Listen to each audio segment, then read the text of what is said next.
Josh Arnold, investment consultant, brings you Garage Logic podcast number 1578. July 14th, 2025, 108 degrees on this day in 1936. You can pretty much write off the month of July for 1936. She was a hot one, and most records were established in 1936. On this morning in 1930, it was 50 degrees. Call Josh Arnold at 952-925-5608 for a free 48-minute consultation. Hail the flashlight king. Hail you! And now, from the mayor's office above the boathouse on the east shore of Spoon Lake, it's Garage Logic with Chris Reavers manning Technology Corner, Kenny Olson from the Krabby Coffee Shop, John Heidt in the newsroom, and of course, the rookie. Here is your flashlight king, fireworks commissioner, and the keeper of common sense, your mayor, Joe Soucheray. Look at this. Now I'll figure out how to hold it up. Hell yeah. Isn't that cool? Lem did this. Lem is quite noted for his lettering in the old car world and the racing world. Lem Turnberg. But the video of him doing it in one shot, I talked to him and I said, that is such a total art. I was very impressed. Well, I was saying earlier, I bet he got a good grade in art class. Probably. Like Dave Carver.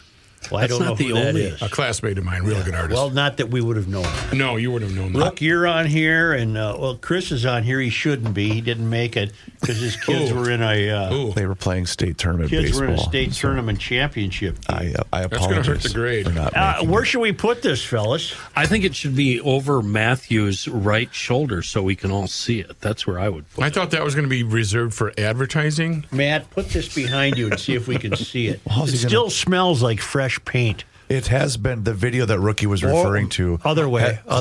Yeah. That'd be fun if it was there, but I think we should put it there. But I hate to drill a hole in it. But then the first advertiser that wants over my shoulder, this is coming down. Lem, then you're getting the boot, Lem. Right, yeah. But Lem, I am very impressed, and we will work on getting that put up the there. video that Rookie was referring to is retweeted from my account on the GL account that Kenny sent us on I Saturday. actually have a whole bunch of people that need to be thanked for that, Joe. For the painting? For everything that we did on Saturday. It was really cool. I mean, if I was a young guy on the dating scene, that's where I'd take my gal. First dates, second, third, when would you bring her there? You'd have to be an early one. I would test her on the Matrix. See if she could put up with it. That's a good point. Yeah. Gabe already said, I'm going back there, so we're going to go back in a Cedar Lake Speedway has been there. Are you ready? Since 1957. Wow. It's damn near 70 years, and it's still in the middle of nowhere, which I find to be a ray of hope. That's good. It keeps out the riffraff and the food. It has nothing to do with Fantastic. riffraff. It's just out there. This was all the brainchild of one of the owners, Brad Both, and he's the one that got the ball rolling and pulled the whole thing off. Butch and Linda and Badger Excavating, we used their spots for the tailgating during the race. We want to thank them. They also wrote the check for the two-seater ride. The roommate did 5 laps in anger in that two-seater late model that was sitting by us there. Was she screaming? Yeah. It's screaming in delight, Joe. That it was her birthday. Wow. And that was the best birthday ride she's ever received. I think I get what you mean. Shutting you down. She was grinning and smiling and so happy. I imagine her face had to hurt. She was very, very happy. So wonderful. That's a great thanks to birthday them. gift. Thanks to Daryl, the driver. And before you left, we took you for a ride in the golf court into the pits. And Yes, we talked did. to a national level racer, Sam Mars from MB Customs. He drives the house car for them. And he let us look at the car and the toter home and the trailer. And we asked a whole bunch of dumb questions. And we just want to give thanks to Sam Mars and the MB Customs crew for letting us invade their workspace. Let me tell you something. That's a terribly expensive hobby. Yeah. You got to be good at it. Well, not only that, but what they have invested just in their equipment trailer is amazing. In the case of Sam and MB Customs, he drives the house car. MB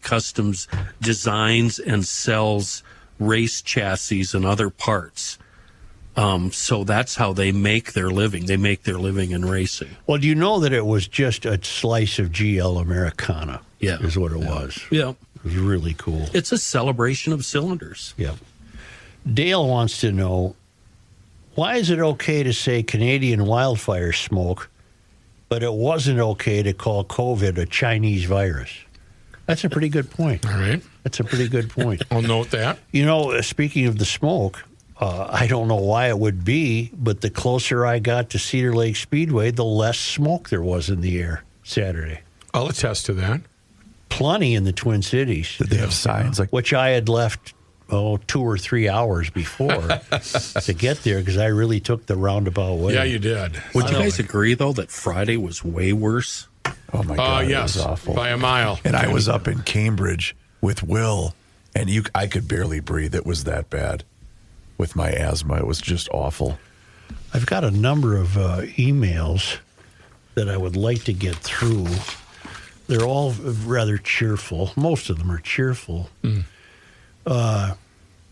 Joe, today's ray of hope is related to my morning walk while wearing my Garage Logic T-shirt the chief procurer bought me a few years ago.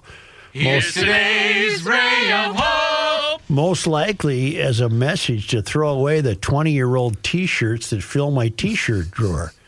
As the mutt and I were walking, 3 women were gabbing and jogging behind me. Instead of hearing the on your left, which 99% of the people are, Right. I heard Garage Logic, woohoo! The wonderful person proclaimed herself as the queen of pushback, fighter of government-run school DEI, all hail the queen of pushback. Love that. Let this be a message for garage logicians everywhere. Don't fear common sense and publicly espousing positive values. We are the majority. No need to be bullied. Hail the common sense. Hail garage logic. Pushing back every damn day because we must. Dan Schultz. Nice. Hail Dan. That's like when I go for my walks on Summit. Yeah, but it's a different thing. People out of the side of their mouth say, He probably looked respectable and you look like a bum. And this guy wants to say, I apologize that I didn't get to attend the Very British Car Show and the Cedar Lake Speedway Town Council event, but it was his son's 8th birthday, Bruce. This is from Ben. Nice try. We don't do birthdays. This is from Ben at Masters Maples. Yeah. Yeah, well, his son, Bruce, was 8 on Saturday, and he wants us to wish him a happy birthday. Nice try. We don't do Even that. Great sponsors, we don't send a need I really to. don't Exceptions care if to it's the your rule. birthday. Yeah. What was it, his 8th birthday? That's right. Poor kid. And then who's this? This is Josh Stensland from Winnebago, Minnesota. Whomever came up with the idea for the British Car Show and dirt track racing as a GL event deserves a raise. Was that Kenny's idea? I guess Kenny. The get together on Saturday was one of GL's best, from networking with some gentlemen who might be able to help me with my Triumph Spitfire project, to talking with you and the GL crew, to meeting other GLers and watching some great dirt track racing, including one of the cleanest late model features in my memory. Yeah. It was a great day. You and the guys are to be congratulated. Best of all, I was able to spend some quality time with my 17-year-old son exercising a shared interest, cars. Let's get this on the calendar again. As always, many thanks to you and the GL crew for keeping us entertained and informed. GL is truly appreciated. Thanks and good luck. P.S. Kenny, your roommate is a badass. Josh Stensland in Winnebago, Minnesota, with he's 42 years old with a CI of 60, and he's a card-carrying town I talked council. to the man from Winnebago. Kenny, I think didn't I mention this to you in the cloakroom about this would be a great idea, and then you kind of ran with it? One fella, I wish I knew who. I'm not good at names, as you guys know.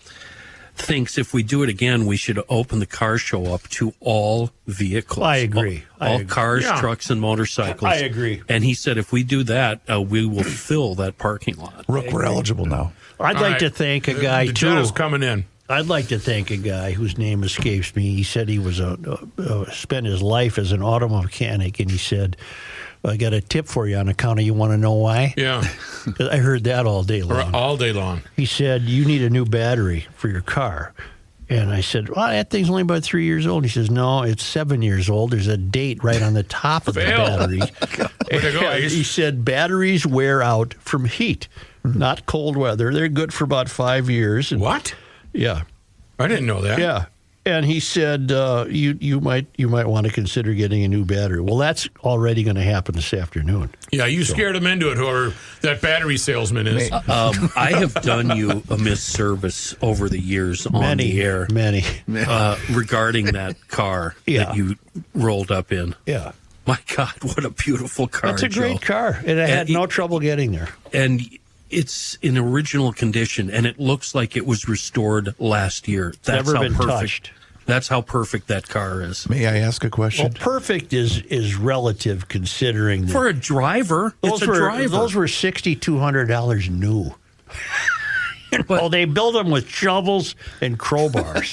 But you don't find cars like that. No, it's a in that- treat. It's a fun one. And it's not a trailer queen, but it's still, it looks like one. And that's the one I bought twice. So, And I don't blame you. I'd buy it again. yeah. What impressed me most about that vehicle is how comfortable the World War II gas mask sat in the passenger seat. So inviting to try. No, it I on. was going to wear that as a bit driving in, but Oh, yeah. as I mentioned we don't earlier, know that. no, as I mentioned earlier, there was no smoke in New Richmond. Fellas, full disclosure. Go. The mayor called me early on Saturday and said, how upset would they be if I didn't show up in my British car? And I explained to him very politely that this event was designed around you and your British car. And then he started in on something about the smoky air. And I called him it's a combination term for a kitty cat in the Yes. female anatomy. Got it. And I called him that, and he hung up on me. Got it. And then he showed up in his British car. Kenny, if this event does open up to all cars and all forms, can we imagine Farmer Fathead over here rolling up with the hood open on the Jetta, cracked windshield? Let's Please. go. Yes, Every please. dashboard light on. Please. And on fumes. Matthew, Pulling up on fumes. No. We'll pull it in on one of my trailers. Yes. We'll put it Would you on the like to take trailer. a spin? Bring People it in go, on no. the Who's this thing in a movie? Why is it here? People would pay not to go on the dirt track around. I'll take $5 not to go. Do all the cars that compete during the evening run on alcohol? I don't think so. No. There's two things. In fact, Rook and I took the same tour you guys did, and Brad told us what they run into. Remember, Rook? Some of them got to be Yeah, Rick gas. must- It not was, have been no, it listening. was alcohol or it was racing fuel. Yeah, it's Racing just fuel. high octane racing fuel, which I just wish I burns, could have loaded the Triumph up with that. it burns at a lower temperature. And followed it up with, it's not cheap. Yeah. No, it's See, very I've got a little. expensive. I read something today, and it must be every parent's nightmare. Isra Hersey, who is Ilhan Omar's daughter, graduated from Barnard. God knows what that costs, but she doesn't have a job, and she's selling her own clothing. I mean, the shirt on her back. Oh.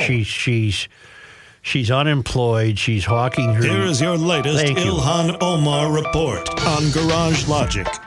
You know, and she said unemployment got me. Hersey said she put this out on her own, and she's looking to unload some of her old clothing. And like her mom, she was an outspoken supporter of the pro-Hamas movement on campus during her time at Barnard.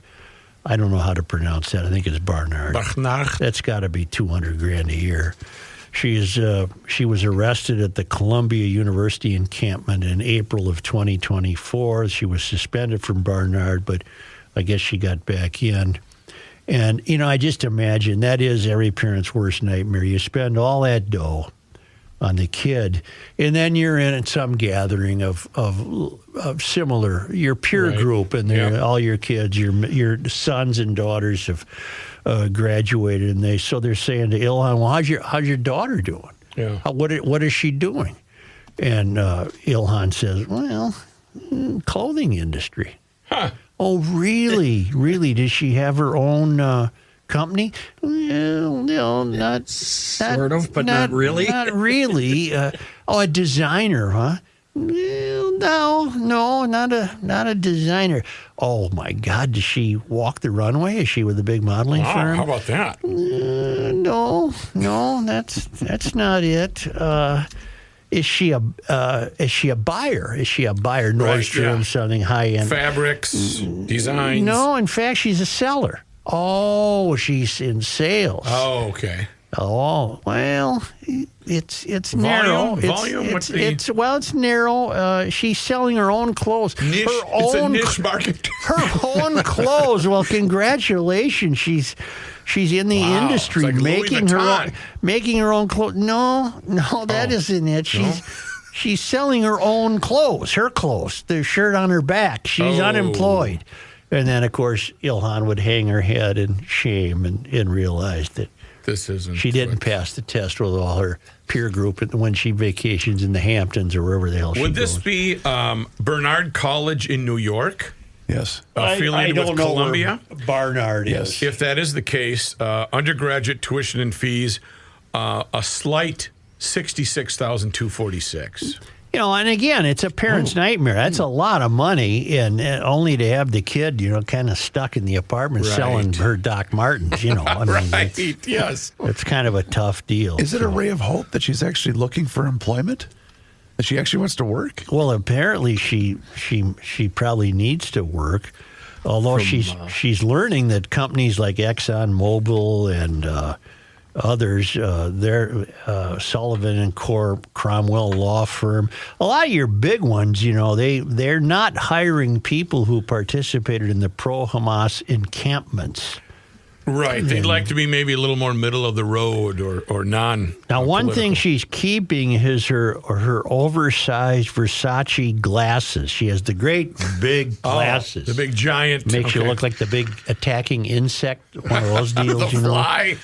And she wears those. They're about $250. So if it gets tough, she, or Ilhan can say, well, she's in the eyewear industry. She could probably get a job at OnlyFans, wear those glasses. Jesus. I don't want to go that If route. you're an employer, you own a business, and you see an application from this woman, knowing everything about her background, her family, and who her mother is, why in God's name would you hire her? Well, first of all, if I got an application from somebody named Isra Hersey, I wouldn't know who that is. Well, there's background checks, though. Well, once you go into that, sure, then you'd find out. Unless you're the Minnesota Department of Education, then you don't have a you background don't need check. to. We're good. By the way, she created this information on an Instagram story. Yeah.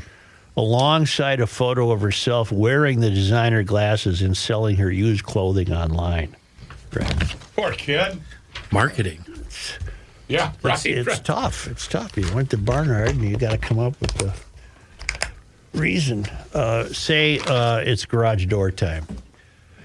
By that I mean if you need a new garage door, let's go here. Let's get it taken care of in the summer. I saw a truck on my way here, a precision truck this morning. So when you leave, while they're working, you're not getting a 20 below flow into the house here. We're getting a new door during the good weather, and then you're all set for the winter. Not to mention Precision Door Minnesota will take care of any garage door need you have with the current door. But if you want a new door, they have models for every budget. They send out a designer. You sit around, you chew the fat. That's all free. And if you buy a new single door garage door, that's $100 off, and a double door is $200 off. You can book online at precisiondoormn.com. That's one word, precisiondoormn.com. Or call Precision Door at 612-263-6985. Reavers here once again for my guy, Mr. Money Talk, Josh Arnold. Does thinking about retirement make you uncomfortable? Well, sometimes the anxiety from wondering if you've saved enough can be overwhelming. But what if I told you that you could ease those tensions in just 48 minutes? Well, Mr. Money Talk is going to be able to sit down with you and get you on the right track for your financial future. Josh has navigated it all when it comes to uncertain market and economic conditions, and he'll always provide straight talk, never sugar-coated advice on how to reach the finish line with your retirement goals. Don't let your financial worries give you an ulcer or keep you from from calling Josh right now. His 48-minute, no-obligation consultation could be just what you need to feel better about your future. Call Josh today at 952-925-5608 and set up your free 48-minute, no-obligation consultation. That's 952-925-5608. Investment services offered by Josh Arnold Investment Consultant LLC, a security investment advisor. Past performance is no guarantee of future results. All investments involve risk. All comments and opinions are Josh Arnold's and do not constitute investment advice. Chris Reavers is a paid endorser. The Earth is not your mother. The Joe Souchere Show. It was another GL summer celebration of cylinders last Saturday at Cedar Lake Speedway at the very British car show going there in the parking lot of the arena. Many GLers stepping up and singing the praises of Seafoam, the motor treatment, the Bugs Be Gone, and the Deep Creep, the big three from Seafoam. Big deal among GLers.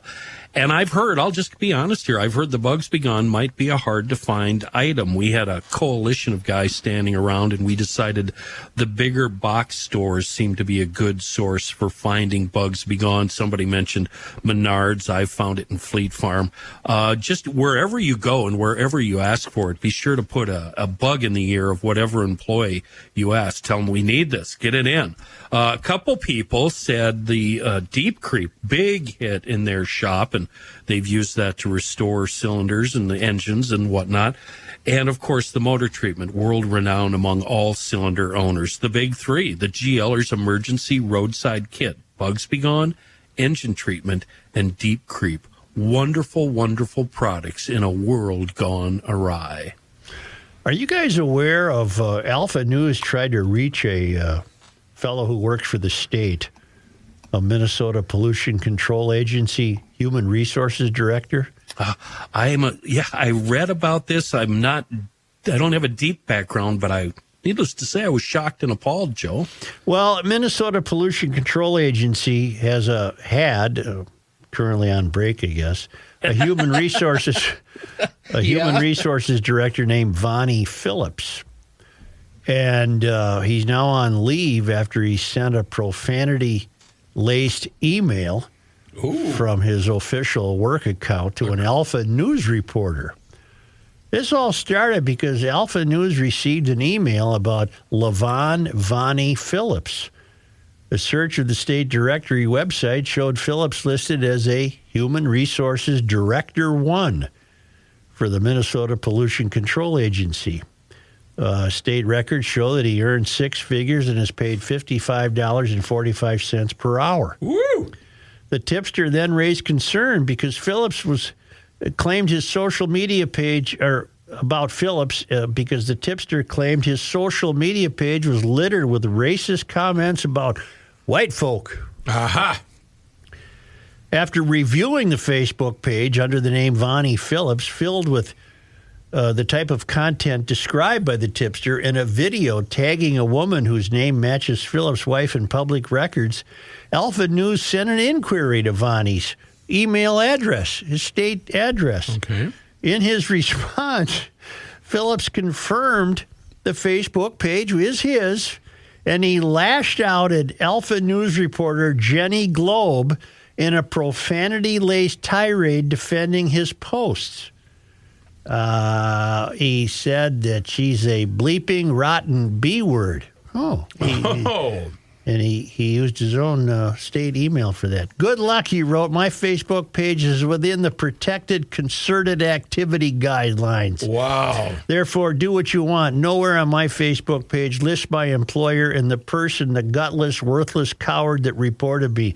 The hell with them. Please tell him I said that, fool. Phillips concluded with the email with the bleep you word. Kind of stealing a line from Mr. T there. Bleep you, Jenna. Notice I did not use my work email. Oh, bleeping rotten B word. Except Phillips did send the message from his official state mail, and then tried at least 3 times unsuccessfully to recall it. Yeah, I'm gonna need that back. Each of those recall requests came from his state email address. Wow. Then he sent the reporter a similar message from a Yahoo account. Much of it was copied and pasted from the original email and closed with the parting salutation, "Kiss my ass." Since Alpha News inquiry, all public posts on Phillips' Facebook page have been either deleted or made private, but not before dozens of screenshots were captured. One post on June 19th stated, "White folks don't care. They are morally bankrupt, inherently racist, and liars. And that's why, unless I know white folk personally, I don't bleep with them. They are raised not to be forthright with anyone other than their own kind. Wow. This is why collectively their veracity will always be tainted, compromised in other ethnicities on account of, you want to know why?" Yeah. Another post, June 4th, said, "I live and work around the type of people he's talking about, and these white folks that voted for Trump are angry. Bleep them. They're getting what they deserve." Alpha News asked MPCA, the Pollution Control Agency, about whether Vonnie was using taxpayer-funded time to post these inflammatory comments, but Alpha News never got an answer to that. Now we do get an answer that Phillips is currently on leave. Employees of the Minnesota Pollution Control Agency are public employees and are held to the highest standards of conduct. Well, no, they're not. We work to create an environment that is free from disrespect and discrimination. Well, you failed. And we don't know that. And we take that responsibility seriously. We don't know that. Vonnie Phillips is on leave. I'm sure he's still getting paid. We are following up on this matter and cannot further discuss personnel matters. Well, of course Lord, not. of course. When asked whether Phillips' leave is paid or unpaid, a pollution control agency spokesperson said, "I can't comment further." Well, that means he's getting paid. Isn't that the kind of email that you pen in haste, stare at it for 30 seconds and go, might not be a bad idea to just delete this. It might be a good idea to just get rid of this You right know, now. you know what his job was? No. Excuse me. Yeah. To enforce diversity policies. There you go. No, come on. Yes. It's right in. Really? Yeah. Oh, my. Yeah, according to the agency's affirmative action plan, Phillips carries significant responsibilities for overseeing and enforcing diversity initiatives. Other duties include complying with statewide agency anti-discrimination and anti-harassment policies. Okay. I don't think he got the proper training. The state of Minnesota is committed, Matt, to providing a positive environment in which all staff and members of the public and others doing business are treated with respect. I think he missed that. Yeah. He missed that part. You mean just for everybody but white people? Or You know, Alpha was the same outfit that had the story about this Wilson Tindy. He was at the Department of Education. He's a convicted sex offender. Yes. And then didn't we just have last week, we discovered the Department of Human Rights has some hiring guidelines that you're supposed to exhaust all people of color before you would dare hire a white person? Well, what's going on? Yep. What's going Well, you on? got to follow the, You think part of the background check would be, as someone that's involved with information and hiring practices, you'd learn how to retract an email. Boy, they must have gone into full panic and called in What an absolute dummy. technology guys, and they're slamming every button they can find. Can you actually retract emails? See, I was don't actually, know. Kenny, looking at mine to see if there was a function for that. And I don't think we have one here, at least on our work email. I don't think we Hey, have Vonnie, you want to? I'd love to have Vonnie as a guest. Bonnie, come one. on. Nakano, you want to know why? On account of you want to know why we Yeah. could grill him. He gives me more credit for having ambition than I really do in this April 26th post. Yeah. I'll jump in halfway through it. Most of these white folks are just effing crazy. Their moral disposition is aligned with that of a honey badger. Most of them, if they could get away with it, they'd kill all of us. Really? I don't have those kind of thoughts or Neither those do I. ambitions. No. I That's don't a either. lot, Vonnie. You know what, Vonnie? Some of us are just too lazy. I don't want to do it. You know, I'm just kind of breezing, just trying to make do, and here comes a paycheck in 2 weeks. Yeah. I'm I don't gonna think spend Vonnie's. that. I don't think Vonnie's a GLer.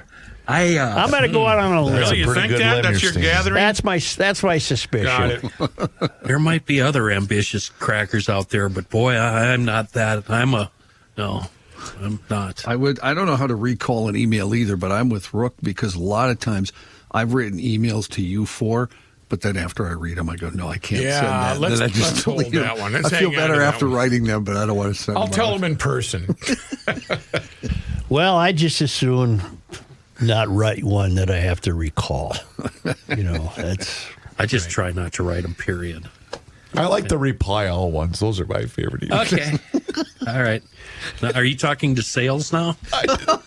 Wow. That's my fault. I shouldn't have set Kenny up like that. Paul Petraszewski, the Dallas chapter of the Royal Order of 21sters, writes, as I sit here in Dallas on this beautiful autumn day, currently partly cloudy and 92, pondering life with a zero beer and Fuente, I can't help but wonder what the price tag would be for Governor Cockwomble to prepare for a garage grilling that I've been requesting him to partake in. It only cost $450,000 for his meaningless grandstanding. I start the bidding at a cool mill. What would if Walsey decided to come on with us? He'd have to have a come to Jesus meeting with his people to teach, Yes. to coach them. I wonder what that would cost. In all seriousness, you know what they would do if he did ever agree to it? You would have you would be given talking points. I guarantee that would happen. Which you, of course, would not. Well, I would throw them away. Right, I know. Who's that lawyer buddy of yours that always puts you in your place the second we get him on? Cerisi. Yeah. He called me yesterday. Mike? Yeah, I think they're sniffing around up at Gull Lake to have us do the show up there. We've been through this many times. Stop being negative. We We're can't pull it off. Why? It's Why do we have to do a show? right there. Let's make it work. Instead of telling me all the reasons we can't do it, give me the reasons why. Actually, we I can't do have, it. Kenny, I can answer your question. The last time we did the show up there, Joe and I had an early round of golf, and at 7:45, I showed up with a trash bag full of golf balls, and they said, yeah, this isn't going to fly anymore. I think what happened is a bunch of the guys, John Allen, Cerisi, George Carroll. Do you know George Carroll? I don't know George. Hell I of a know guy. John. They were all sitting around the Bar Harbor Club last night, and I think they were getting fired up about the show there. Let's go. Yeah. Why do we have to do a show? Is that where you Porky Pigged it, Johnny? Well, why, Kenny? What possible reason would Full anyone AC. have us anywhere to do anything if we weren't doing a show? What did we just do on Saturday.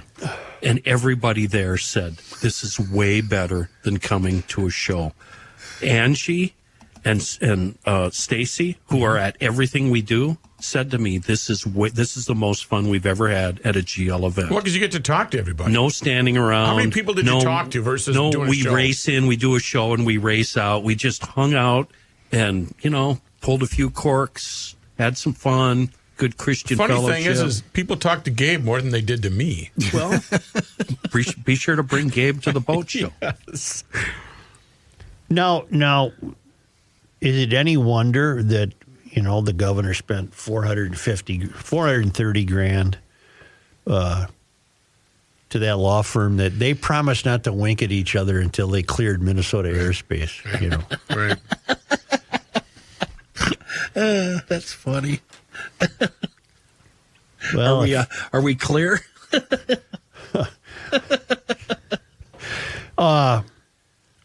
do you realize the Minneapolis City Council, with complete transparency, well, except for a couple of things I'll get to in a moment, and utter boldness, is just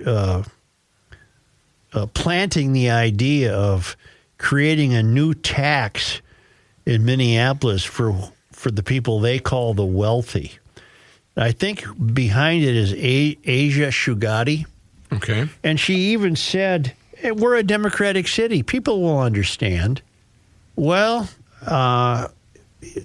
no. Here's the problem. What do you mean by wealthy? In other words, it doesn't occur to them to stop spending money. It only occurs to them to continue to fund their whims. Right. And none of them have any background in budgeting. None of them have any background in the personal responsibility of making a living. None of them have any background at all. They're virtually all democratic socialists. Yes. And they want the money because that's all they know. They don't know anything else. So here they come with this new idea about let's come up with a new tax for the wealthy people of Minneapolis.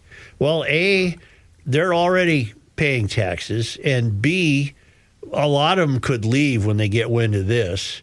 And C, what do you mean by wealthy? What income level is Aisha Shugati going to settle on? Where's your line?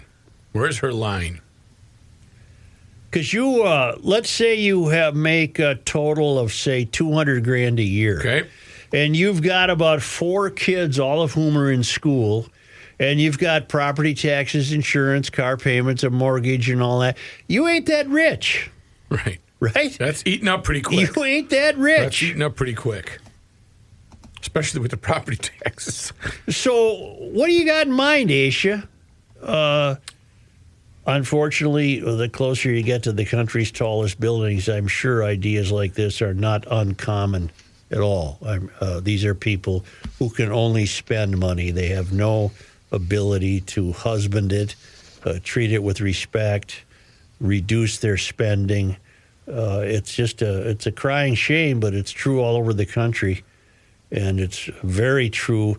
But we know we might have a mayor's candidate, Chris, a mayoral candidate who could come in and rescue this. A guy named Omar Fateh. Yes, Omar Fateh. And I'm just wondering, do you have any words from Omar? Yeah, he posted his very first campaign video on social media. I believe this took place yesterday In the morning. elections this November. Yes, sir. And this is brand new from Omar, right? All right. Everyone keeps asking me, Omar, why aren't you doing more videos? As a state senator with a second full-time job and a kid on the way, I just haven't been able to find the time. I've also been fighting for you, passing things like tuition-free college for working-class families, rideshare protections for our Uber and Lyft drivers, and the legalization of fentanyl testing strips. But this summer, you're going to be seeing a lot more of me, because we deserve nice things in Minneapolis too. To make an affordable Minneapolis that works for everyone, we need a mayor that works as hard as you do. I'm ready to work hard too. 1, build a Minneapolis that working people can afford to call home. 2, protect our city from a hostile White House. And 3, diversify our city's public safety response. By increasing the minimum wage to $20 by 2028 and passing rent stabilization to stop price gouging and incentivizing new construction, we can protect workers. Protecting all of our communities from Donald Trump means not letting MPD interact with ICE, whether it's for an immigration raid or not. Our residents deserve a mayor that will stand up to Donald Trump and say, no, not in our community. Did you know that the city's own data showed that 47% of calls to MPD can be diverted to non-police response? Cops aren't social workers. Investments in programs like these ensure that the appropriate response arrives when we call 911. And we can actually free up police resources to focus on violent crime that detracts from community safety. Oh, I'm sorry. It's my campaign managers again. They've been on my case all week about make more videos. I'll find the time tomorrow. Boy, it didn't take him long to learn every cliche in the book, did it? Yeah. But why is a rallying cry or a campaign slogan, Trump is bad? Well, it's a couple of things that I take away from that audio. One, he emphasizes we deserve nice things too. And that means he's going to figure out a way to get more and more money and redistribute it. 2, you have a candidate running for mayor of a major American city whose platform is pretty much to get Trump. I didn't hear a lot about, city streets or this, that, the other thing. He wants Half our rent lights aren't stabilization. He wants all kinds of free stuff for people, but he's got no more idea how to run Minneapolis than the man in the moon. And if he wins, I don't see a great future for Minneapolis. I see a problematic. Very small percentage of the population is Somali with an outsized presence in the political scene. Now, what restaurant is he going to have to go through? What's the name of that restaurant? Oh, yeah, the one. Because, correct me if I'm wrong, It is true that his wife was indicted, right? Oh, he's familiar with the food fraud. Right. Familiar. I think familiar is a safe way to put it. Yeah. Was he wearing a hat? And No, has he just no. got the bad hair? He's got a thicker Well, it head looked of like hair. one of the Stooges, Three Stooges. Well, yeah, before you cast, Well, I know I The have bad bad hair hair too. stone. I was just wondering. What was I going to say? Oh, if he wins, I can't imagine what the city would be like. Oh. I mean, you've already got the commies on the city council who want to soak the rich people even more than they're being soaked. But that's and we don't know at what income level she's going to determine that. And that's the problem. You've already got a massive issue with property taxes that are going to have to go up again. And they'll have a turnout that would support soaking the rich. Joe, he's going to win. No, I'm back to the taxes now. Oh, then I'm I'll sorry. get I'm back sorry. to Omar. They've already got a turnout that it would approve that in a heartbeat. Absolutely. I mean, they'll instruct their people. This is what you vote for. And then you got Omar. I don't see. The people who vote will vote for him. You have to admit one thing would happen. I don't know if this is positive or not, but that ever-widening gap, that feud between the council and the mayor, Yeah. I think they would come together again and be as one, the council and the mayor's office. If Wouldn't they? Omar got elected. Yeah. Yeah. Today. Not if Fry gets elected. No, if Fry, no. What have I told you? Fry could just as well be a Trump Republican at this point. in Exactly. Minneapolis. Exactly. Right. What have I told you? You'll always regret the previous mayor. Mm-hmm. If they lose Fry, that's like losing Winston Churchill compared to this guy. Oh, there's our headline. Joe Souchere compares. Well, no, Jimmy- and Fry is just a goofy little tick on the wall, but he's a giant brain compared to this guy. He isn't even from. Well, of course, they're both not from here. Are any of them? I mean, don't let's go to the council. Look up Aisha Chugati, Rook. I had her looked up earlier. I want her background. What qualifies her to so comfortably suggest that what she deems wealthy people should pay more? What they already do. A Minneapolis that invests in us, where everyone has Is this her? what they need to thrive. I want This her is on bio website. information. She is a renter, a union organizer. Of course, she's a renter. She has no first- stake in this city. Firstborn daughter in a Muslim immigrant family. Her parents were Pakistani immigrants with blue-collar jobs who fought to keep their heads above water as they raised her and her 3 siblings. In Minneapolis?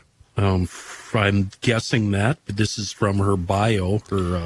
I'm a city champion council of the bio. people in our ward across the city. Well, what that are jobs often has she held, forgotten. though? What real jobs has she held? Oh. She Okay. started her career as a frontline worker in retail and childcare. In other words, she was a clerk at Target or something. She's also, well, let's not rip that. I'm not, but I mean, she's not from the corporate world. She has Since also worked to elect progressive and socialist leaders to office. I've been working since I was young. Doing I got what? my start in retail and childcare. I've spent most of my career working to elect progressive and socialist candidates. So basically, her working life has been campaigning for socialists. Campaign manager to Ilhan Omar. Worked on campaigns for Aaron Murphy for governor, Raymond Dent for mayor, Bernie Sanders for president. While working at Take Action Minnesota, I also worked to elect progressives to the St. Paul, Minnetonka, and Duluth city councils. Well, she's been very successful. Political organizer for the Service Employees International Union. That's basically a workers union of SEIU. Somali. Yeah. Well, she's been successful at her activism. She is a champion for people who are often forgotten. Renters, students, immigrants, refugee families, queer and trans folks, our unhoused neighbors, and working class people. And if you've achieved anything and you have money, she considers that terribly unfair, and she wants some of it. Yeah, she hates you. Yeah. She has nothing to do with many residents of Minneapolis. But Minneapolis, you've been warned a million times. You don't seem to care. There's been no turnout of people except the people who want to vote for this. Do you want to hear some of her accomplishments listed? Yeah. Sat at the bargaining table as a council member to help workers at the MIA get a fair contract and make sure visitors from around the state continue investing in our community. MIA, Institute of Arts. Yeah. Lead author of the Labor Standards Board policy to give workers, employees, and community stakeholders a seat at the table directly from public policy. Successfully passed historic wage increases for rideshare drivers. Lead author of a budget amendment in 2023 to allocate $2 million for increased wages for the lowest wage workers in our cities. Fought for recruitment and retention of incentives for 911 employees, leading to fully staffing our 911 callers. Every year advocated for co-enforcement funding in our city budget to protect and enforce workplace regulations, successfully fully funding it on an ongoing basis beginning this year. And finally, how long is this? This is the last one. Voted in support of resolutions to support striking and negotiating workers, including educators, from the Minneapolis Federation of Teachers Local 59 during their strike in 2022, and the Nurses Association and Delta Airline workers for their ongoing fight to form a union. In her world, she's very successful. But it doesn't say anything about trying to lower property taxes for those homeowners. No, in her world, she's very accomplished. Why don't we take a time out and get the newsman? I think we should do that. Hi, John.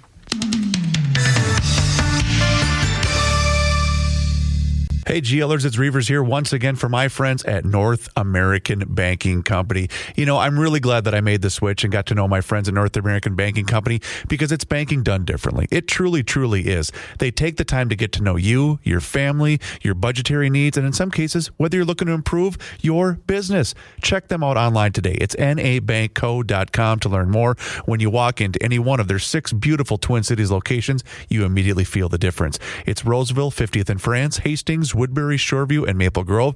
They offer all of the services as the other big national banks.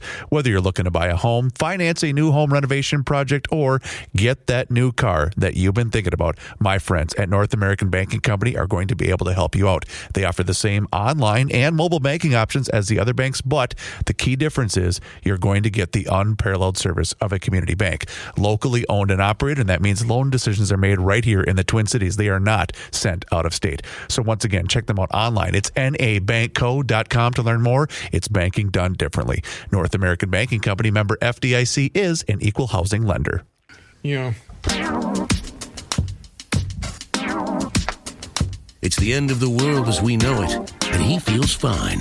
Joe Souchere. It's never too late for a coffee snob to change his stripes. A good cup of coffee at a reasonable price. You get that from customroasting.net, but actually it should say, if I own that joint, it would say an amazing cup of coffee at a reasonable, Huh? Yeah. Easy for you to say. Thank The you. words are big, the coffee's good. We're talking about customroasting.net. They offer a variety of flavors, either ground or whole bean, whatever you order. They hand roast it right there in downtown Buffalo. Small operation, smaller, better. 5 employees at this joint. That means they're faster and way fresher. And by that, they don't roast any beans until they receive your order. They fill your order. They get it in the mail, shipping. It's usually speedy if it's here in Minnesota. But that means basically your coffee hasn't been sitting around waiting for somebody to order it. The French roast from customroasting.net is what changed my life. Wow, way better than what I've been drinking for years. And here's a pro tip, a life hack. I hate both of those things. Why did I just use them? When I order the French roast, I order 4 10-ounce bags instead of having them put all the beans in one bag. That way I only open one at a time. The other ones remain vacuum sealed. Pretty smart, huh? When you go to customroasting.net, you're going to see a Garage Logic variety package. That will give you an opportunity to try out some of the different flavors. The Minnesota Morning Blend, the Boundary Waters Blend. I believe that's the roommate's favorite. The Columbia Excelso, and of course the best French roast on the planet. A life changer for me. Fresh hand roasted coffee delivered right to your door Order it whole bean, order it ground. It doesn't matter. A good cup of coffee at a reasonable price. CustomRoasting.net. Here is John Heidt. Thank you, Joe. And Kenny, I had a pot of Minnesota morning today, first time. Very Is that you like it? MOURN or MORN? Okay. N-I-N. Yes. I had a thermos full on Saturday, and I forgot about it until 9 o'clock. Oh, my God. After all day of drinking all that other nonsense, Yep. a couple of cups of French roast. Oh, it was so awesome. How did you sleep? That was not a problem. Okay. Kenny was tuckered out. This update is brought to you by North American Banking Company. The jury trial for DFL State Senator Nicole Mitchell began this morning. The trial was previously postponed, you might remember, due to the assassination of House Speaker Emerita Melissa Hortman and her husband, Mark. Prior to that, the trial was pushed back because of the start of the legislative session, which Mitchell still took part in. She's charged with 1 count of first-degree burglary, 1 count of possession of burglary tools. Lawmakers on both sides of the aisle repeatedly called for her resignation after the 2024 session, but she said, "No, I'm gonna stay on." I think I'll stay. Even though her own party at that time removed her from caucus meetings, stripped her of committee assignments during the legislative session. After a water outage early Sunday morning, residents in Crystal, Golden Valley, and New Hope are now under a boil water advisory. Residents of the 3 cities say on Sunday morning they were unable to get water to their homes and were experiencing low pressure. Crystal, I was wondering about that since he'll be in. We've got to boil some water. Call the water boil. Honey, is it done yet? How do you tell when it's done? Crystal, Golden Valley, and New Hope operate a joint water commission which manages a water supply, storage, and distribution system for the 3 communities. According to the city of New Hope, the issues were due to a malfunctioning valve in the Golden Valley water tower. That occurred sometime Saturday night. As work continued on restoring water and pressure to the communities, a boil water advisory was issued for all 3 cities. The water pressure issue has been resolved, but the water will still require approval from the Department of Health before the advisory can be lifted. Golden Valley officials said Sunday afternoon testing of the water was underway. Adding results take, at least 24 hours to get. To ensure the water is safe to use, just bring it to a rolling boil for 1 minute to kill any bacteria. Pat, what is the word in Golden Valley? What happened to cause this? Yes, they had a little valve problem on the return for the tower, the big thing that's got the pressure. We thought it was pressure, but some bacteria must have got in there. So we've got what's the word for it? What do you get when you Shit get in the water? Yeah, that's E. coli. Somebody put a big Baby Ruth in the water, but it wasn't a Baby Ruth. Follow-up question, Mr. Royce. Yes. If the residents of Golden Valley are in fact required to boil the water to reduce the contaminants, how is that going to do for the game of flaws? Do you boil or does the DA boil? I refuse to boil water. I will continue to promote the employment of people at Lunds and Byerly's by delivering them to the store and asking for some, what do you call it? Purified bottled water. I don't know how to tell when it's done. Wait a minute, Royce. You wash your own clothes, from what I understand. How is this going to affect your wardrobe? I don't think it should affect your Well, that's fine. I don't eat my towels, Kenny, so it's a little different than wear it on your skin to consume. I'm sorry for asking. Yes, Would that not affect the morning dip at the pool? What about the pool water? Well, you know when it would, when you take that $2,500 dive and you take a little big gulp by accident because your trachea doesn't expand like it used to as a kid. You want to make sure that the DA's around for a little extra mouth to mouth. What you're saying is, what's floating in the water? Yes. Hey, DA, is that a Baby Ruth or the grandkids over today? What's going on? How's that work?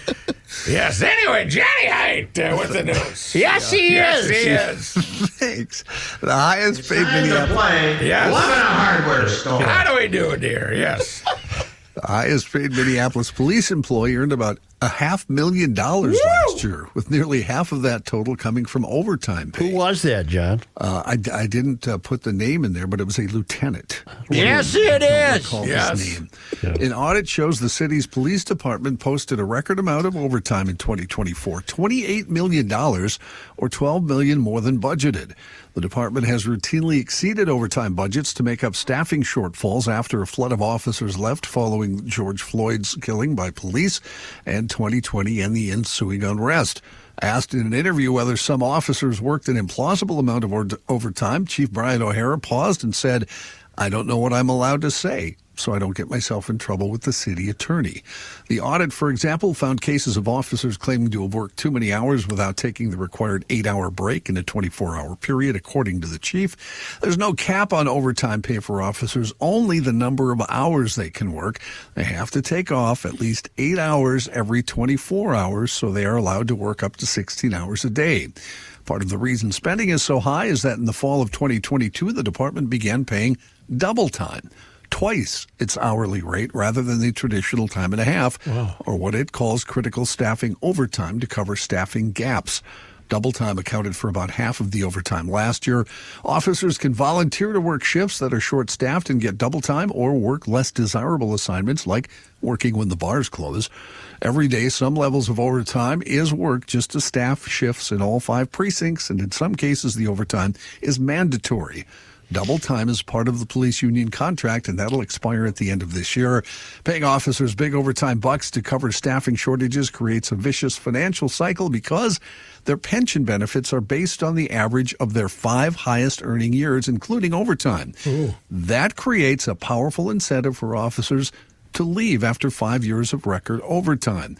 O'Hara said about 126 people right now are eligible to retire. I bet the guy that made $500,000 is going to count that in his 5 highest earning years. Why not? Wouldn't it be cheaper for everybody to have a fully staffed? For $28 million, you should be able to fully staff the department and reduce the overtime. You would think so. Yeah. Now, this overtime doesn't include if Fred Smith is a cop and he works a wedding or he works an event down at River Place. That's separate from. I hope that's on his own account. Separate. Okay. Yeah, Okay.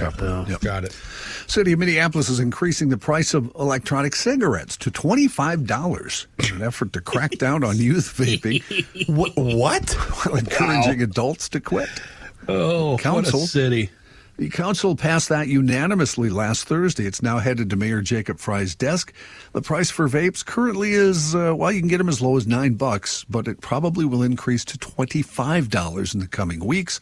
Minneapolis City Council member Aaron Chowdhury said in the meeting, "We know the best way to stop tobacco and nicotine addiction among young people is to stop the start." That isn't her job. It's just not her job. Your gal got in on it too, though, Joe. Latricia? Latricia Vitao said this is a part of the work to keep our young people from smoking. Well, if Latricia said it, then okay. Okay.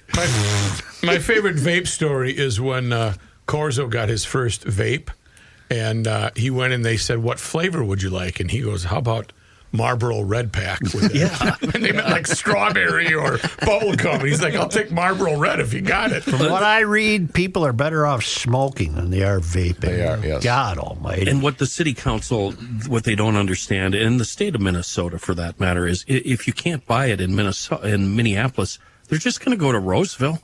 Right. Or they're just going to go down to Richfield, right. Bloomington, whatever outlier where it's legal and cheaper. That's where they're going. But that makes us feel better, though. Exactly, Matthew. What do people who vape think they're accomplishing? I don't think they Seriously, are. do you get a buzz from vape like you would tobacco? The next time that you meet my kid here, why don't you ask him? He's a vapor? I love it when you two. Dangerous to vape. I love it when you two go down roads like this where you clearly have no knowledge of it. 'Cause I don't have You should any. call it like you do marijuana, the dope. You should call it the vape. The vape. When you're on the vape, What's the vape do for you? when I'm on the vape, what am I I feeling? don't like the vape. What am I feeling when I'm on the I vape? like the dope, but I don't like the vape. You're all vaped I used to up. like the dope, but now I don't have anything. You are so vaped up on Marlboro Red. I'm not. I used to do Marlboro Red. You know? On behalf of John Heidt, why don't we take a break? Thank you, Kenny. I appreciate that. We're going to hear from the rookie. Well, not about vaping, though. No, that is certainly no ray of hope. But vape, I do have some rays of hope here, and it involves Minnesota's Freemasons. For a while right now on Garage Logic, I've been sharing with you other great things Minnesota's Freemasons, kind of the great stuff they do. And they really don't want to pound their chest, but they want to make you informed of what they do. They do really big things like donating over $6 million annually to support cancer research, aging studies, and children's communication disorders. Following that, the 8,000 Freemasons throughout Minnesota working together to make the world a better place by focusing on core values, friendship, personal development, helping those in need, stuff we talk about here on Garage Logic every single day. Minnesota Masons also give away dozens of scholarships each year to tomorrow's leaders. It's an investment. This year, they're going to give out over $900,000 in student scholarships for 2025. And to date, Minnesota Masonic has given out $13 million in total scholarships. Yes, I said $13 million. This is why we're such a great fan of Minnesota's Freemasons. They're donating their time, talents to foster the next generation of business and civic leaders. I'd like you to learn more. If you want to, go to learn more about Freemasonry, their scholarship programs, upcoming events, super easy. mnfreemasons.org. That's mnfreemasons.org. This is Patrick Ricey for the Canopy Group. As you set out to explore Minnesota this summer, just know this: there are 234 cities in Minnesota with populations over 2,500. The Canopy Group has customers in all but 7 of those. Why is this fact important? Because the Canopy Group's experience in these Minnesota cities gives them a unique edge in providing you the comprehensive home and auto insurance options you want. Remember, the Canopy Group offers 16 insurance companies for a reason: to help match your specific situations, including your zip code, with an insurance company that meets your needs. This is done for you every year because your specific situation may change. It is also true that the insurance company's appetites that you're with now might change as well. The experience working throughout Minnesota provides thousands of Canopy Group customers with peace of mind, knowing that the Canopy Group is working for you. To learn more, visit thecanopygroup.com today.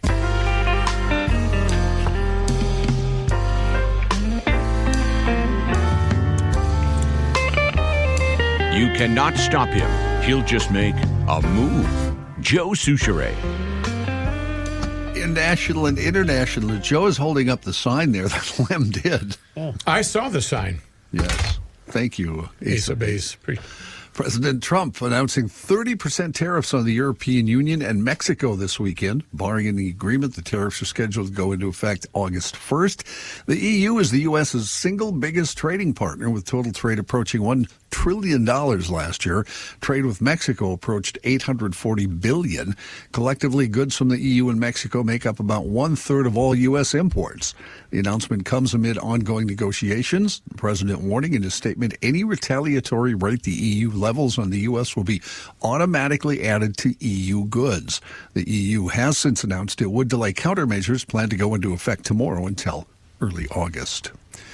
President Trump this morning threatening Russia with steep tariffs and announced a rejuvenated pipeline for American weapons to reach Ukraine, hardening his stance toward Moscow after months of frustration about unsuccessful negotiations for ending that war.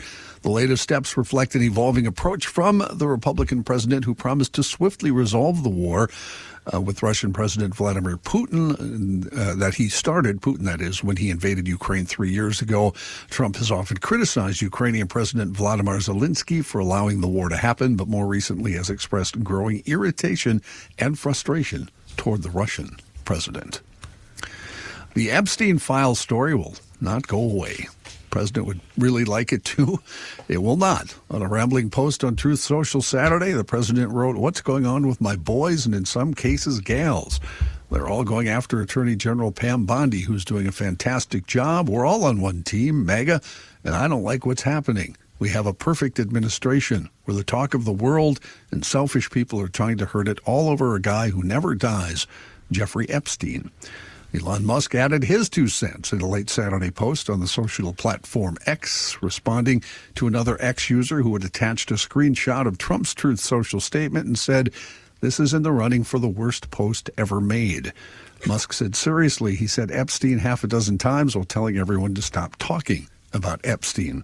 Segments of Trump's base of supporters have grown furious at Pam Bondi, the Attorney General. Meanwhile, Deputy FBI Director Dan Bongino was said to be considering resigning after getting into a heated discussion with Bondi on Friday. Last night, the president said he talked with Bongino and told reporters Bongino was fine and, quote, in his words, really good shape. 9 people killed and dozens hurt as a fire tore through an assisted living facility in Fall River, Massachusetts, according to officials. About 50 firefighters, including about 30 who were off duty, descended on the scene of the Sunday night fire at the Gabriel House Assisted Living Facility. Some people were right through the windows, according to Chief Jeffrey Bacon. 30 people, including 5 firefighters, were taken to local hospitals after the 5-alarm fire. Johnny, I was looking to find this because I thought I saw something earlier today. Mm-hmm. This is from, somebody's going to have to look it up. It's Fox 14 television station. And an emailer had sent me this morning that apparently Maxwell has signaled that she is willing to testify before Congress. The Daily Mail is reporting that. That's why I didn't go with it. I trust the Daily Mail to an extent, but not fully. But they're saying she doesn't want anything in return. She said she'd be happy to come to Congress and testify, but apparently Republicans there are blocking it for whatever reason. Why do you think, John? I don't know. That's what the Daily Mail is reporting. So, and it's based on a source, not on the Daily Mail story is based on a source. Yes. Okay. Yeah. Oh, so that's basically what this television story is. It's just not a cut and paste, but what do you call it? A Daily Mail version of it. Okay. Got it. Okay. The Air India flight. Did you see this? This is the one that crashed last month. Oh. Apparently, fuel control switches for both engines shut off seconds after takeoff. Oh boy. That revelation comes from a preliminary report released by India's Aircraft Investigation Bureau Saturday. A broader investigation is ongoing. The London-bound flight crashed into a medical college June 12th, less than 1 minute after taking off from Ahmedabad, India. All but one of the flight's 242 people aboard were killed. A preliminary report does not reveal what caused the shutoff, which is protected by a locking mechanism. One pilot asked the other why he shut off the fuel, an accusation the other pilot rejected.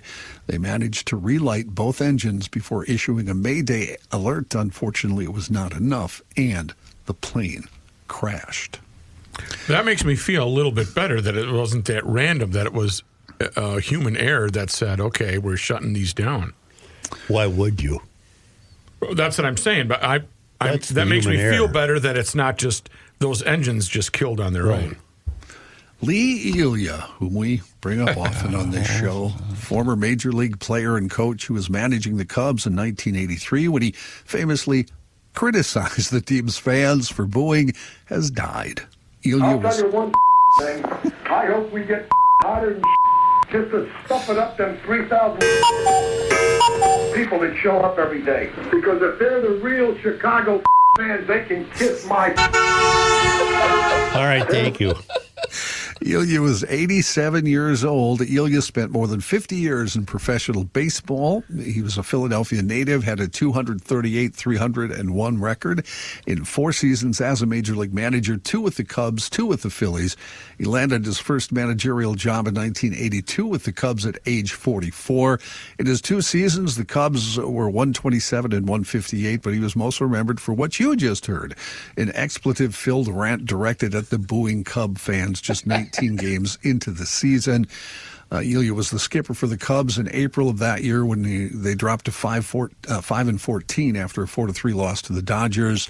There was 9,300 people in Wrigley Field that day, and they threw garbage at a couple players as they made their way to the clubhouse. Elia responded with a rant that lives on, with censored versions, like the one you just heard, still being played. As part of his remarks, he declared that 85% of the world is working and the other 15 come out here to Wrigley Field. He actually ripped the people who showed up. Yeah, well, they're throwing garbage at I know. But that's, I think it's safe to say that was pre a lot of modern corporate sensitivities. I'd say. Yeah. You think? I was obviously very aware of the meltdown. I had no idea it was in frickin' April. Yeah, early in the 19 games in. 19 games in. They were 5-14. That's the kind of stuff you hear in August and, mid-September when everyone's sick of each I other. think the most shocking thing is that he came back as manager the next year. The new Superman movie's a big hit. The new movie, which casts David Cornsweet as an intrepid and... Cornsweet? Cornsweet. Huh. Yeah. Never heard of him. Corin. I haven't either until this film. As an intrepid and empathetic Clark Kent has raked in $122 million domestically, leading weekend box office charts in the U.S. and Canada. And then international markets drew another $95 million. The film's profits were expected to reach $217 million through Sunday evening. Despite a stable of well-known characters, including Batman and Wonder Woman, DC has not been able to match the box office power of Walt Disney's Marvel superhero films. But as Marvel fatigue has crept up on some viewers, DC's fresh take on the beloved classic comes at an opportune time for the company, and the company does say yes, they will be making many more DC movies. I have a question, John. Yeah. There was a Superman movie out years ago. Yeah, several. Yeah. With this fellow who then got paralyzed. Christopher Reeve. The original. Is this... what is this one? Is this the same story? Looks like AI, doesn't it? Has it got Lex Luthor and... It does have Lex Luthor, yeah. Okay. He's the villain, and it's got Lois Lane and Jimmy Olsen. And but it's all based on the comics. It's a cartoon, isn't it? No, it's a film. It's a film. It's a movie. It looks like AI to me. It doesn't look real. Well, I'm sure the graphics are going to be much better than the early 80s Superman. The Lois Lane person is played by Mrs. Maisel. I just watched. Hello. Yes, I'll watch that. Oh, really? Then. Yeah. Oh, I love her. She's got me for sure. And now I forgot my quote. Oh, I just watched a little bit of Superman 2. It's really, she's a reporter, but she can't tell when Clark takes off the glasses and then flies out into the waterfall and saves a kid from hitting. Is this drowning. Superman 3? Is that what it's called?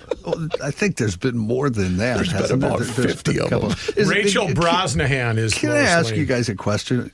None of you guys read comics growing up, did you? You can tell. Archie and Jughead. Yeah, I read a few Archies. Superhero comics. Steve Roper? I did That's not. weird to me. No, none of those. I don't like superheroes. They seem like attention hogs to me. Yeah. So, hey, look at me! I just saved the world. Now, let me bring my inner post geek this out. on my socials. Let me bring my inner geek out. See, the beauty of Marvel and Stan Lee. There is no beauty. He John. wrote stuff like Spider-Man was exactly the opposite, Kenny. He didn't want any attention, and he had all these problems in his alter ego as Peter Parker. See, so he was trying to. Look at the time, John. Okay, thank you. Come on, let's talk comics. Let's Look at go the time, here. John. You got to go, John. I got to go. We have to come back with some Rachel important Brosnahan. news. Yeah.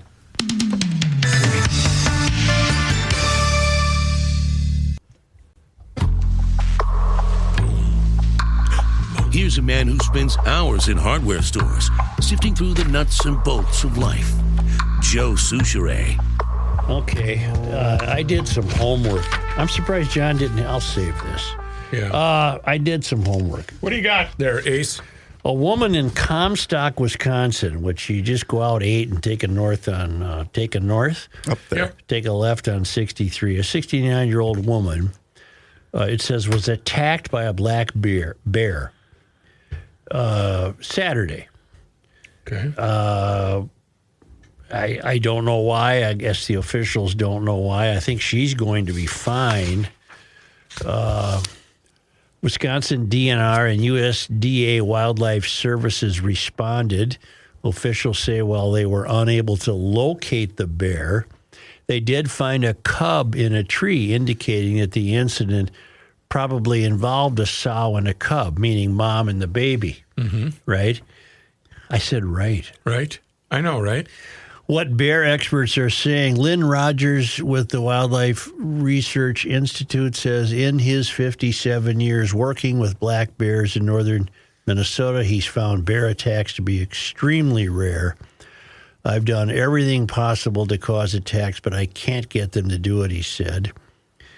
Research published by the University of Wisconsin Stevens Point in 2021 found that most non-fatal bear attacks were defensive reactions by female bears with their children with them, their cubs. In a statement, the Wisconsin DNR said if the animal is captured, they plan to euthanize it. And I'm asking myself, well, why?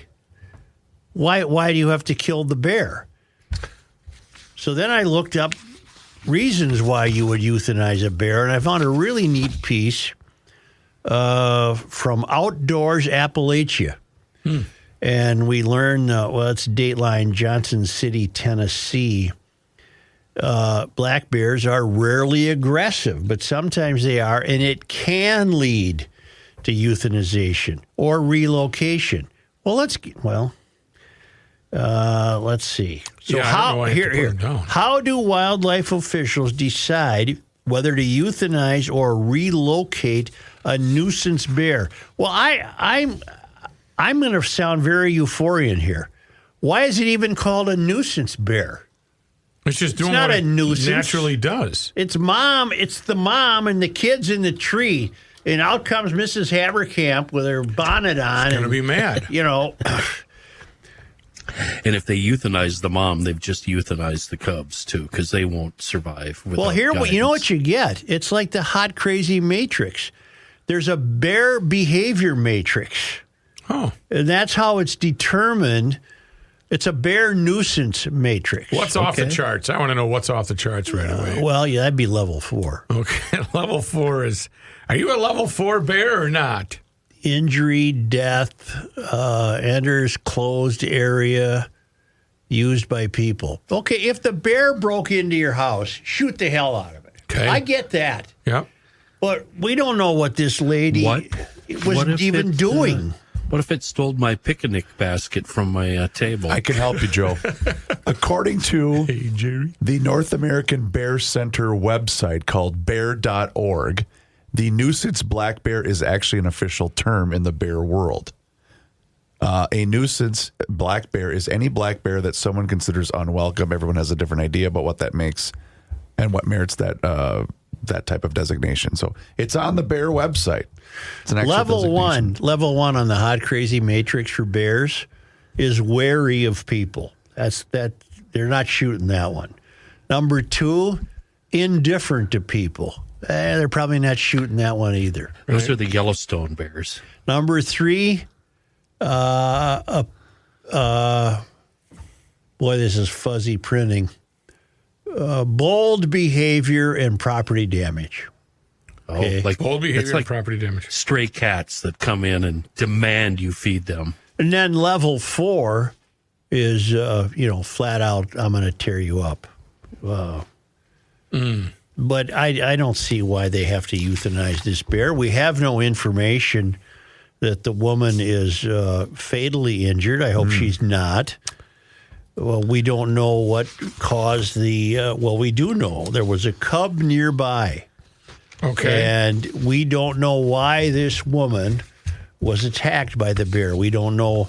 Usually, sometimes not, on the matrix, it says sometimes a dog can bring about the response from a mare. So if Mrs. Haverkamp went out with her little ankle biter and that dog was going nuts, maybe the bear responded. Do you have your chart still available? I do have a hot, crazy matrix bear chart. Where would the... right here. They're not really wild. Where would, the Bernstein bears go? Bernstein bears? Yeah, Bernstein bears. Would they be... They're pretty high functional. They can drive. Yeah, they can go they're to the New store. York Jew bears. Yeah. They're level 2. They're indifferent just so they get paid for their. Matthew, they're living on the Upper West Side. Yeah. Okay, so they're moving on up. They're domesticated. Have you guys heard the of woman was severely injured? I should note that, but I have no indication that she's. Wait, what did you just say? The woman was severely injured. Oh, I thought you said the bear was. No. Well, she was protecting her cubs, obviously. So maybe the severity of her injury puts the bear at level 4 on the matrix. Okay. Where would they define Urban Dictionary bears? I don't even know what that means. Okay. Hi, I'm Kenny. Well, anyway, there's some bear news Off for the you. charts. Off the charts. Oh, wait, this is a bear Joe. update. It Joe, is. have you heard? Oh, you got the sounder? Why did I forget bear Well, update? because you weren't paying attention. I was paying attention. I was looking You up were the thinking nuisance about bear that baseball designation. game. You're thinking of the bear. We interrupt this program to bring you a bulletin concerning that's the why. bear in Central City. Jellystone Park has turned into a city. Hold it, bear! Hey, look at that bear up there! Somebody got their fur coat on a parapet. All right, look out! Come back here, bear! Don't be afraid, bear. Move this way. In the city. Give me your paw. What did you do that for? See that? I didn't buy them. That's not a bear. You know, that's a technicality. it works. The last it works. clip being a lion. Not a bear. Bert Lars saying, "What did you do that for?" It's not I didn't even a find him." bear. Even though he's a lion, It's not even a bear. He could have been a bear. You just were Mickey like- Rooney thought he was a bear. Yeah. Remember in the show, he said, "What about you, bear?" Joe, have you heard of modern day mountain man Steven Ranella? No. He has a podcast called Meat Eaters. He's a really cool guy. And on his channel, they talk a lot about bear attacks. Mm-hmm. And these guys, they have wheelbarrows to haul them around, if you know what I'm saying. Mm-hmm. Oh, wow. And they say when you're out in the wild and a grizzly is coming at you, if that grizzly is approaching you with its head up, Yeah. it has no intention of attacking. Oh. And you can just relax and be cool. However, if that grizzly is approaching you with the head down, Yeah. no matter what you do, Shoot it. you're about to die. Oh, wow. And they have a euphemism. They call it bear spray. But Yeah. what they mean by bear spray is, 357. Right. Well, anyway, there's a black bear and her cub in Comstock, Wisconsin, and apparently if the bear is rounded up, it will be euthanized. Okay. If a bear was running after me, I wouldn't know what to do. Other than Tell me about crap that my kid you pants. met, because it was the first person I met on Saturday, and I think it was one of the first people you met on Colton. Saturday, that GLer. His name is Colton, and he was a real sharp, polite young kid, and people were yelling out, "Our next governor," and I said, "He's already better than the one we got." And he was a good kid. He likes the show. He was into the show. Love that. And he ended up being my secretary because he had a pen that I didn't have. And a he Sharpie? Yeah, he had a Sharpie, and he stood by in case the Yeah, Sharpie I think we was signed a lot of his stuff, didn't his hat or his... His parents run a charity called Shot for Hope, where they take out kids that might not be able to do it otherwise and take them out hunting when they have a threatening illness or a life-threatening disability or anything like that. That's awesome. And they take these kids hunting around the globe and fulfill these dreams. Wonderful. So his parents are really, really cool people, and their charity is Shot for Hope, and it's pretty neat. Shot for Reavers, hope. I don't want to make it feel bad, but this Colton was looking forward to talking to you about baseball, and you weren't there. Colton, I am so sorry. Because your kids lost to a group of 9-year-old girl team? beat 'em? 10 years. But yeah, I was. Both of my boys were playing in the state tournament this weekend, Colton. So I apologize for not being able to attend. I wonder if Colton was here, if he'd have that bear update sounder at the ready as soon Wow. as. See, I did yeah. deserve that. Hello. I did deserve that. Only because they come to us all the way from Marloth Park in Mpumalanga Province, South Africa, from the Traveling Lymans. It was on this day. Joe, today is July 14th. Well, on this day in 1864, 4 Minnesota regiments defeated their old nemesis, Nathan Bedford Forrest, in a battle at Tupelo, Mississippi. Isn't that where Elvis is from? The 7th Minnesota Regiment played the largest role and lost 62 men. Colonel Alexander Wilkin of the 9th Minnesota Regiment was killed, making him Minnesota's highest-ranking casualty for the Civil War. Interesting. In the Civil War. On this day, July 14. in 1901, a special act of the state legislature released Jim and Cole Younger from the Minnesota State Prison at Stillwater. They had been incarcerated for the murder of an employee during the Northfield bank raid. Jim Young would commit suicide in St. Paul, but Cole young, toured on a Wild West show with Frank James, lecturing on what my life has taught me. He died in 1915, his body still holding 7 bullets. He had a quick turn. He got it. You know what? I can turn this into a speaking engagement. On this day, July 14. In 1924, Lawrence S. Donaldson, founder of the first department store in the Northwest, which would have been Donaldson's, died in Minneapolis. And on this day, on July 14th, in 1948, Hubert H. Humphrey gave a rousing speech on the subject of civil rights for African Americans at the Democratic National Convention in Philadelphia. Humphrey opposed an effort by Harry Truman supporters to put a weak civil rights plank in the Democratic platform in order to carry the southern states. The speech marked the beginning of Humphrey's rise to national attention and was a turning point in the Democratic Party's shift from a generally segregationist party to one advocating full legal rights for minorities. Wow. And that still wasn't enough for you to look past the Metrodome. And you still ripped the hell out of it. Oh, no, it wasn't enough. On this day... that'd be July 14th, Joe. In 1991, twins related. Winning streak. Nope. 1991, they would have been in the Dome. Right. Twins retired number 6. Tony Oliva's number, he was the 1964 American League Rookie of the Year and a 3-time American League batting champion. Why is that a disappointment? It's not. I didn't say it was. Oh, I thought you I was on this day in history. Why did it take him so long? Now I have on this sorry. day in Minnesota sports disappointment history. For July 14th. 1944. The Millerettes unknowingly played the last home game at Nicollet Park before becoming a permanent road team. Boy, I didn't like that. Hey guys, I got some good news and bad news. We're going to still play. We're playing today. We're playing today and tomorrow. But you're never playing here again. But you're going to They're going to bulldoze this. Our Millerettes beat Milwaukee 7-6 on their last home game ever. Sure. Because they went on the road. On this day, July 14th, in the year 2010, David Kahn, was his name David? Yep.